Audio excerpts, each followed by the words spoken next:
inkonzo yeSabatha lasemini siphathelwa umfundisi uMthuli wasehlathini la inkosi Busisa. Nkosi yezulu nomhlaba. Umthandazo weSabatha, imini yeSabatha mayibe inhle kwabantu bakhe.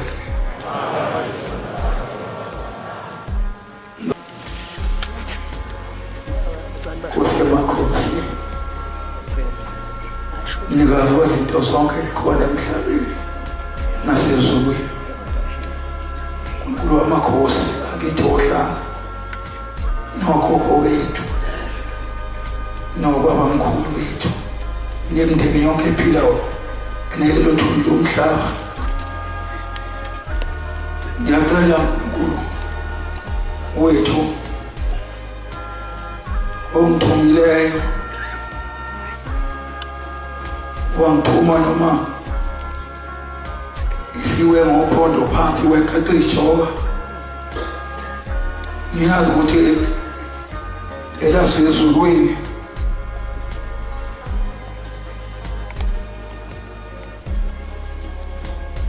nehlabelelo sakho ukuze amakhosi wasibala ukuthi besithe sethina inkosi.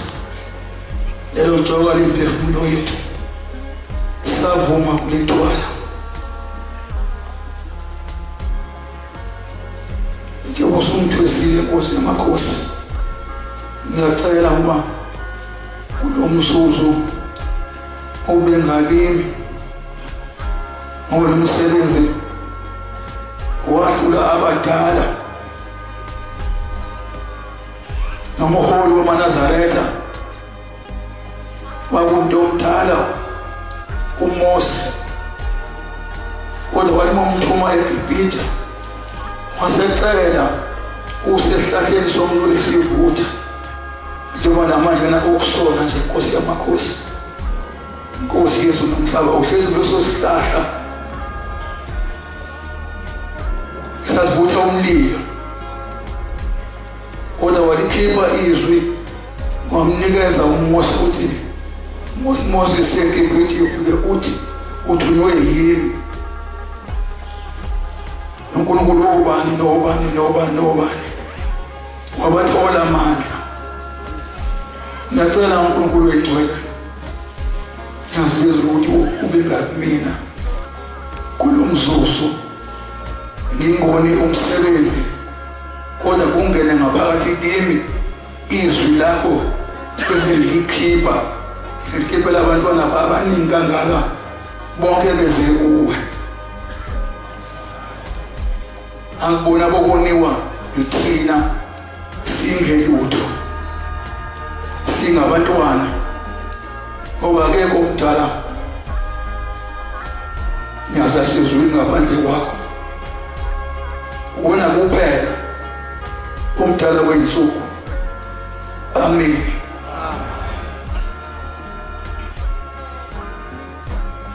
Lahlabelelweni ska 1:1:4 ivese lodwa abantwana basezulwini.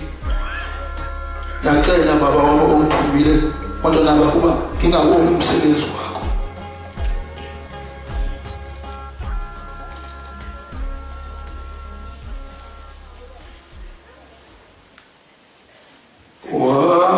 Wangitala uNkulunkulu wathi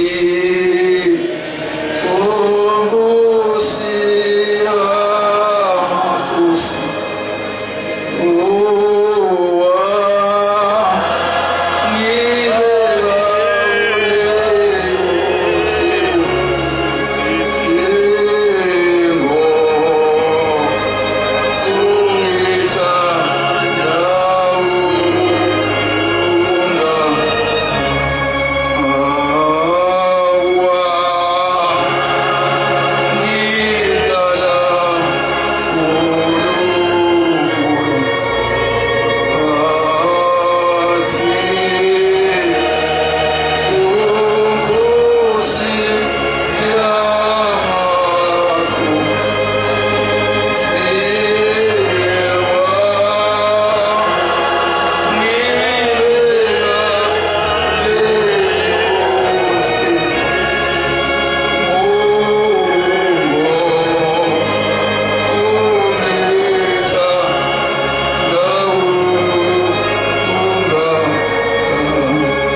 inkosi yamakhosi umbethe isiqu sokuqala.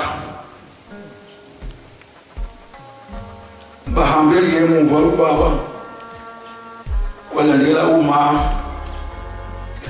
kodwa bebexoxa ngalolu hambo Nkosi yezulu nomhlaba namanje osephezulu kwalo.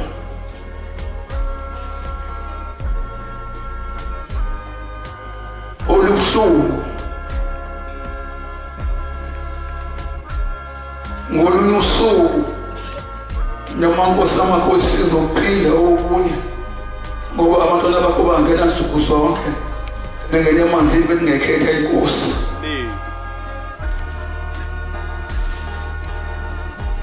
Ngcono besihlehlele kokunye omama bethu abasishiya nakho.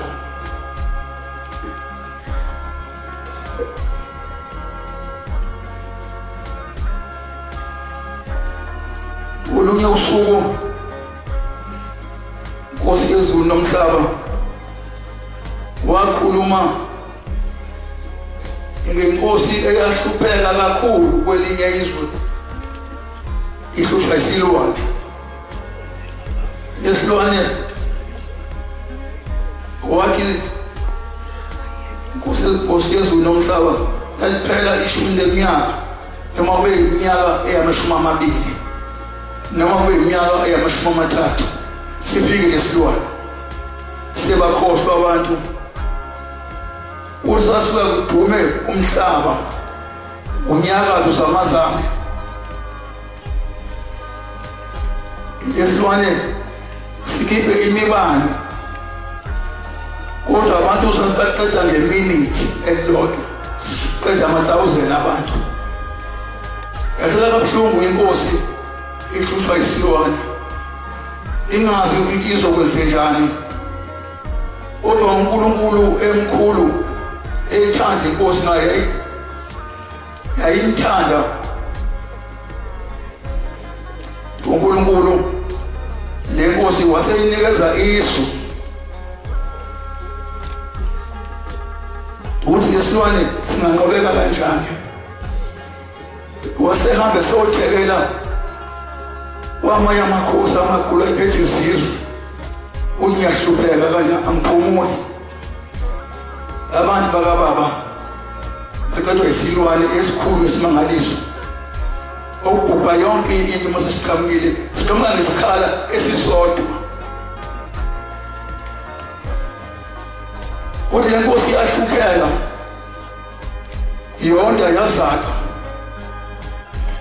ibona ukuthi makufa abantu bephushwa isilwane, wena inkosi ngiyabusa, ngibusa bani? Yasizwa ukuthi likhona izwe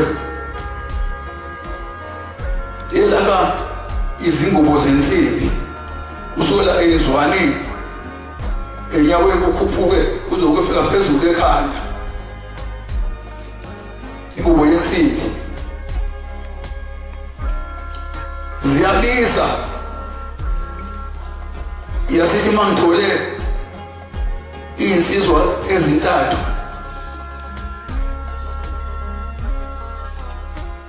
ngikale, bathi ehamba ukhethe abathathu ubakali besuka nosize sizokubazela ingubo zensimbi.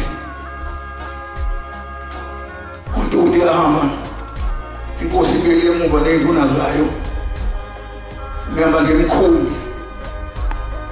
Uthi wayewafika ezweni wasebabiza amabutho wonke ukuthi aphelele. Afika amabutho ngokuhlonipha elizwa inkosi yawo, wasethi imani niqonde nonke, ngizofuna izinsizwa ezobantathu. Uma ngitholile siyahlala ngokuphumula ukuze besepheleni sosinqoba lesilwane. Yayiqala inkosi yawuthatha usayizi wokuqala kwawesibili, azemkhombile ngomone kwawesithathu, wasehambisa usayizi weyinsimbi. Ingozi zensimbi zababa ukuphila ukushesha ngoba lesilwane sinempi enkulu, kuphupha yonke into. Uma sesiqhamukile akho nto esisalayo, akusali lutho. Yabika inkosi bayikala iy'nsimbi kusuke ezilwaneni. Labona bona isicathulo, unyama ngale sicathulweni zabalingana iy'nsizwa lezi ezintathu esebuye usayizi bayigqoka zabalingana. Yathi inkosi, manje abami ngiyabonga ngoba zinilinganile noma nobathathu. Ithi nobathathu lelizwe liyosinda lonke liphile, asobuye hlutshwe silwane. Lezi ingubo zihamba ney'nsabula zakhona.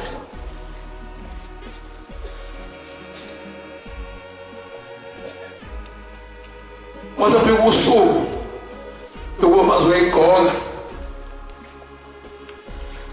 lezi insizwa, ngamhlazamba seshiya amakhaya.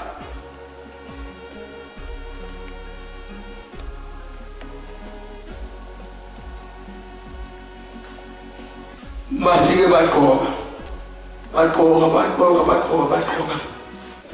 nasemajoyitini sabalingana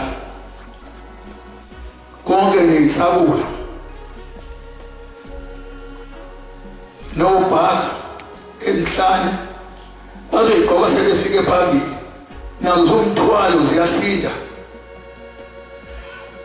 la emahlombe, amatende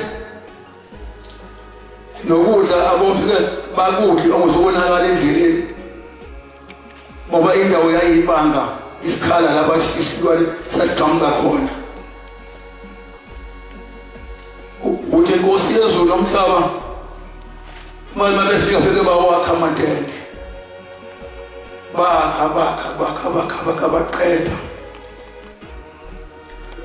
Ubona umyalezo-ke omkhulu abawutshelwa ukuthi bawubeke enhliziyweni zabo nasemqondweni yabo ukuthi bangakhohlwa nakancane kweziphutha. Batshela isizwe phambi kwesizwe esisale emuva, batshela ukuthi njengoba nibathathu umhlaba wonke lo engiwuphethe uthembelekile, abantu nezilwane konke ithemba lethu likini ukuthi ngosindisa lesi sizwe uzokhupha umhlaba. Kodwa lezi ngubo nize ningayiphumuli, kubanda kushisa, nize ningayiphumuli nangolodwa usuku noma iminithi. Umandalanale nazo noma nidla noma nisebenza noma nidla ithelo ibe ikina emzimbeni nensabula.